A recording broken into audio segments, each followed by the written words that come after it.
from NBC News, this is Today with Katie Couric and Matt Lauer. Live from Studio 1A in Rockefeller Plaza.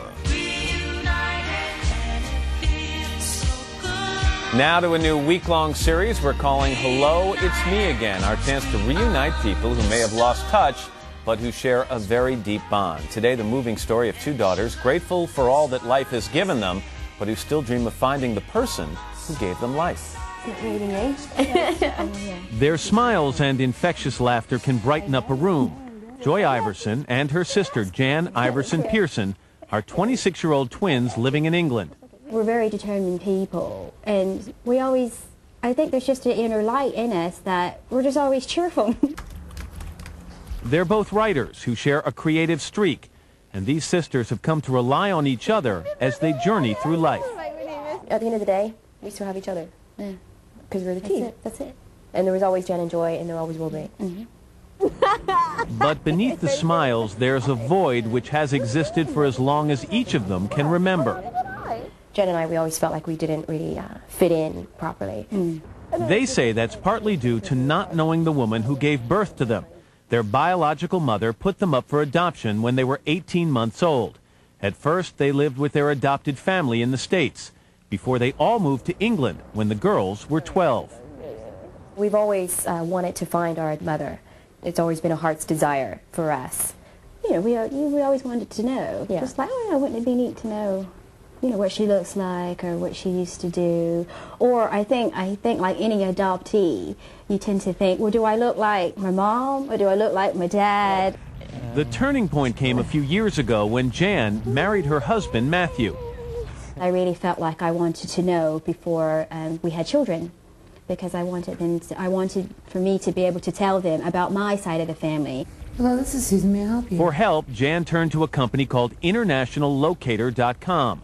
Susan Williams is an investigator who worked on the case for over a year, searching records in Oklahoma, where the girls were born. When Jan hired us to do her search, they had very little information. It seemed that every clue led to a dead end, but just when Susan was about to give up, the team got their big break in the form of this old birth announcement that appeared in a local newspaper the day after Jan and Joy were born. It was like, Eureka, we found it. Now Williams had a name, Robert Smith, Jan and Joy's biological father, and she found him serving time in an Oklahoma jail. During a telephone call in September, Smith told the investigator about this woman, Peggy Downing, his ex-wife, and Jan and Joy's birth mother, an American Indian who lives with her family outside Tulsa, Oklahoma. It was time to tell the girls their dream was about to come true. I'm standing there with the phone like this. We found your birth parents. I didn't say anything because I couldn't grasp what she just said. But she said, did you hear me?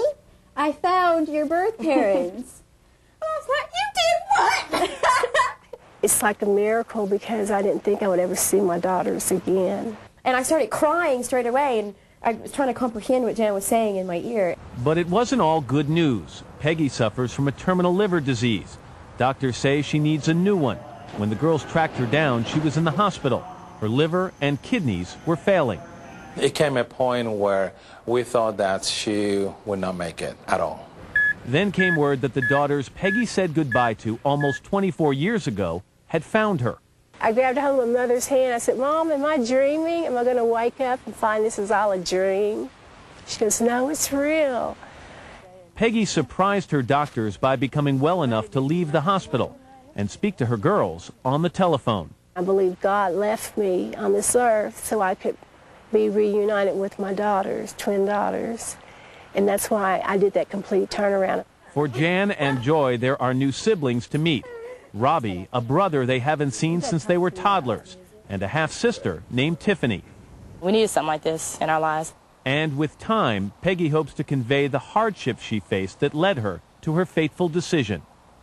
My first husband, he was incarcerated. I was on welfare. I didn't have a job. There was nobody to help me. And I thought about it. I thought, well, maybe it would be the best thing if I just, gave them up for adoption. They'll have a better chance at a better life than what I had. I never ever had any resentment. And I think for her to have put us up for adoption, it just must have been the most horrendous thing ever. I want to say I'm sorry that you had to go through that, you know. Truly am sorry from the heart.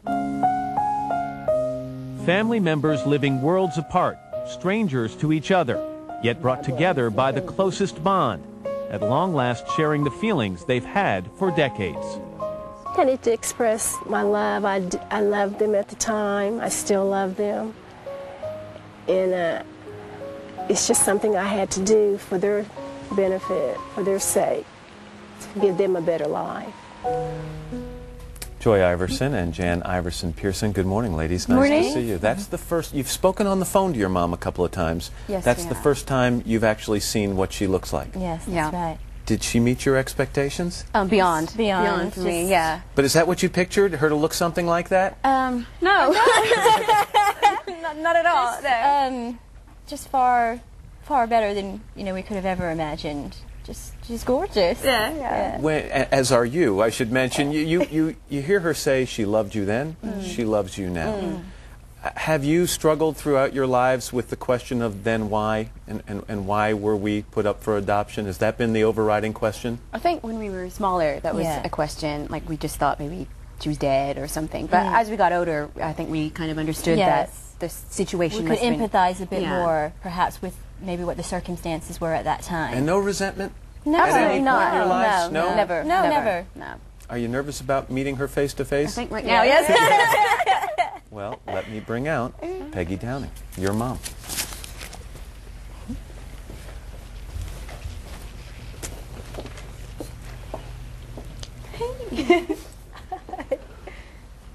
Mrs. Downing, how are you? Yes, fun. Let me help you up. And let me introduce you to your daughters. Wow. It's great to see you. Oh.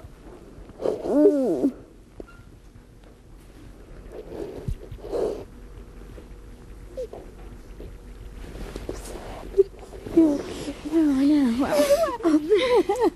You're great. Wow. It was such a shock. You look fantastic. You really do. Wow. It's great to... Wow, what a pleasure. Have a seat if you want. Mrs. Downing, have a seat. You must, and it's hard on national television, you must have 1,000 questions you'd like to ask Joy and Jan. What are some of them off the top of your head? I just wanted to ask them what it was like growing up.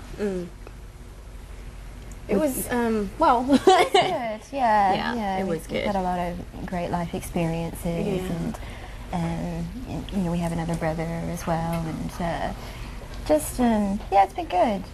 Yeah, it's been real good. What are all of your expectations now in terms of what you want this relationship to be and how you want it to progress? Yeah. Well, we just really want to get to know you, and I mean, we just never thought we'd see the day. I mean, this is just such a blessing, and get to know the real Peggy, likes and dislikes. What's your favorite color? What's your favorite food? That kind of thing, and the family as well. You know, the family we don't know and things like that. So.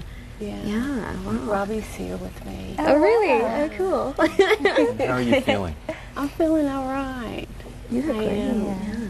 Wow. Well, the best part about this is now that the commercial comes, we don't have to say, okay, you can't see each other anymore. You can go off and just spend time together and enjoy each other's company. And we thank you for sharing your reunion here on the program. Thank you. And best of luck to all of you. Thank you. You look just like her, too. It's amazing.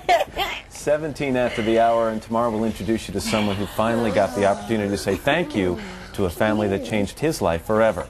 When we come back, Finding Love in Any Language, actor Colin Firth tells us about Love Actually, right after these messages. Hello, it's me.